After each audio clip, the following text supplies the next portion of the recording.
Welcome to the Real News Network. I'm Sharmini Perez coming to you from Baltimore.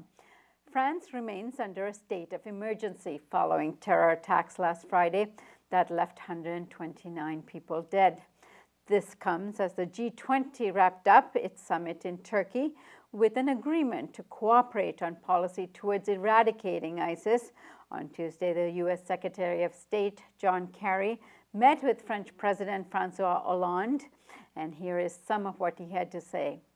We have to step up our efforts to hit them at the core where they're planning these things, and also obviously to do more on borders and in terms of the movement of people. But the level of cooperation could not be higher. We've agreed even to exchange more information, and I'm convinced that over the course of the next weeks, Daesh will feel even greater pressure. They're feeling it today, they felt it yesterday, they felt it in the past weeks. Joining us now from New York City is Daniel Lazare. Dan is the author of 3 books dealing with the U.S. Constitution and U.S. urban policy, and is a regular contributor to Consortium News. Dan, thank you so much for joining us today. Thank you. I would like to move here beyond conversation about, the ISIS as a radical extremist movement and discuss some of the roots of the Islamic State. How did it come to be? Well, it emerged out of the radical destabilization of the Middle East, which was greatly aggravated by the U.S. invasion of Iraq in 2003. But it's been the problem started back in the 80s with the U.S.-Saudi jihad to overthrow the Soviet-backed government in Afghanistan, and it's continuing through various events since the 2003 invasion. So this has been a whole sort of various forces percolating, which have culminated in the Islamic State. Now, Daniel, in your writing, you have written that U.S. officials have known for years that the Saudis and the Gulf states were the main backers of the ISIS, or groups that evolved into ISIS. What do we know about that in terms of, concrete things? Are there any examples of this? Well, concrete things concrete is a little bit difficult.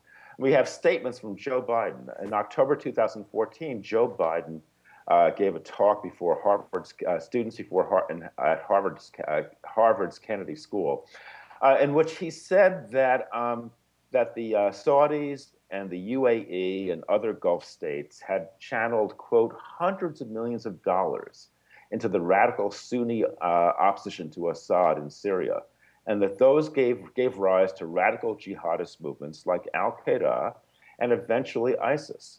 So we have the Vice President of the United States identifying the Gulf states as a chief source of funding for these groups. Now, the problem with bombing Syria is that it doesn't cut the funding off at the source. And the idea that ISIS is funding itself out of local oil fields, to me, does not add up. It's a far too expensive an operation to be fueled by a few local oil wells. ISIS has no engineers, no refineries, no modern transport. So therefore, it doesn't make sense to think that it's generating its own income. I think it's quite obvious the income is coming from outside. And when you're saying from outside, give us a map of where and how you think it's flowing. It's coming from the 5 main Sunni Gulf states. Those are Saudi Arabia, first and foremost, Kuwait, Qatar, the United Arab Emirates, and Bahrain. And these are countries that have been involved in a growing sectarian regional war against various Shiite forces, Iran, the Syrian government, and Hezbollah, and also, of course, the Houthis in Yemen. And you're getting this, besides Vice President Biden's comments on that, are there any other ways in which this money can be tracked, or there's any evidence of it? Well, in 2009, Hillary Clinton wrote a diplomatic memo in which she said that the Saudi donors are the prime source of Sunni terrorist funding. This is a memo that was made public through WikiLeaks. The New York Times, in an editorial just last month, identified Qatar, Kuwait, and Saudi Arabia as still saying they were still passing on funding to ISIS. ISIS militants parade around in hundreds of spanking new Toyota pickups and SUVs, and nobody can figure out where they get them from. Now, clearly, they're not coming from selling a few barrels of crude. We know that there have been many complaints that the Saudis have not moved energetically to shut down their money channels. This has been a repeated complaint. The State Department and Treasury Departments have tried to cover it up, but there's every reason to believe those channels are still wide open and the money is continuing to flow.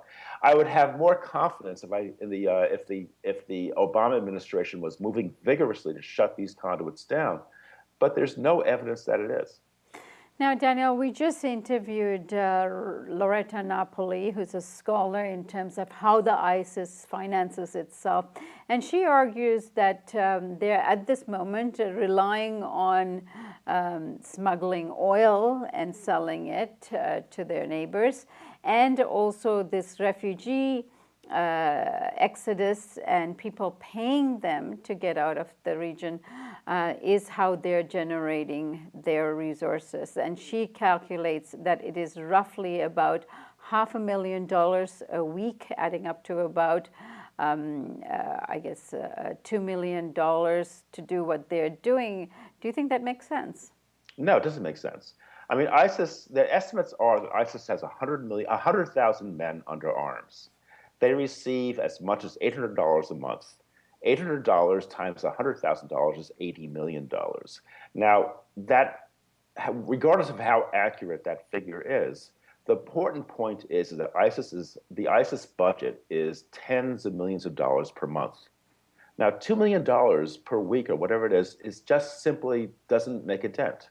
They clearly have to have more ample funding sources. And that should be where the focus is. And of course, the important thing is that no one wants to talk about it for two reasons. One is oil the West purchases from the Gulf states. The other is the billions of dollars of weaponry that the U.S. and France sell to the GCC. Just yesterday, the U.S. State Department announced the sale of $1.27 billion worth of smart bombs to Saudi Arabia to replenish the bombs that the Saudis have dropped on Yemen. Now, it's vitally important to the administration that those deals continue, which is why it does not want to rock the boat when it comes to Saudi funds finding their way to ISIS. And Daniel, how much influence in terms of policy and reacting to the region do you think the arms industry has, arms and weapons industry has at the moment? Oh, vitally important. I mean, the GCC is now perhaps the leading market for Western weaponry in the world. I think in 2010, the Obama administration signed a deal, a $60 billion arms deal with the Saudis. The GCC, the Gulf Cooperation Council, is now the third biggest military spender in the world. It spends less than China, but spends more than Japan, Germany, France, or Britain. These markets are huge, and these countries, these Western countries, will do anything to protect them, as well as to do anything to ensure a smooth and uninterrupted flow of oil. So for that reason, no one wants to look at the problem. No one wants to examine where the real problem lies. Instead, they'd rather bomb the desert and put up with occasional massacres in places like Paris. It's an outrage. During the Democratic debate on Saturday night, Hillary Clinton made an interesting comment. First, Bernie Sanders said that Iraq war was the greatest foreign policy blunder in the U.S. history.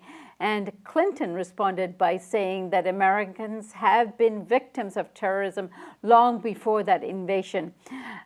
Here she seems to ignore the role of the U.S. foreign policy in all of this. So what do you make of that?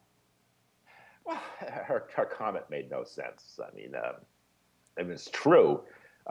These attacks predate the 2003 invasion, but there's little doubt that 2003 invasion vastly destabilized the situation in the Middle East and has led to a giant mushrooming of this problem. But Sanders didn't make any sense either. Sanders kept talking about having the Saudis and the Gulf states assume more of a burden. That means essentially leaving it to the Saudis to somehow resolve matters in Syria. I mean, Saudi Arabia is a country which prevents women from driving, virtually locks them up in their own homes, cuts people's heads off for the crime of sorcery, believe it or not. Now, do you expect a country like this to in any way impose a democratic solution on the horrendous civil war in Syria? What can Saudi Arabia do, or Qatar, or the UAE? What can they do other than make matters even worse than they are now? Right. And of course, in addition to these kinds of terror attacks, what it has also done is really created this enormous exodus from the conflict zones out into Europe, and now, of course, in the U.S. as well. And we have a lot of the governors here, the 26 Republican governors, have said that they will not accept new Syrian refugees in their states. And you're a constitutional lawyer. Is this legal? No, it's not legal. I mean, it's politically influential, but it's not legal. The governors can't do that, but they can. You know, they can harass the federal authorities in various ways as they try to settle refugees in their states. All right, Dan, I want to thank you so much for joining us today, and we hope to have you back very soon. Thanks very much. And thank you for joining us on the Real News Network.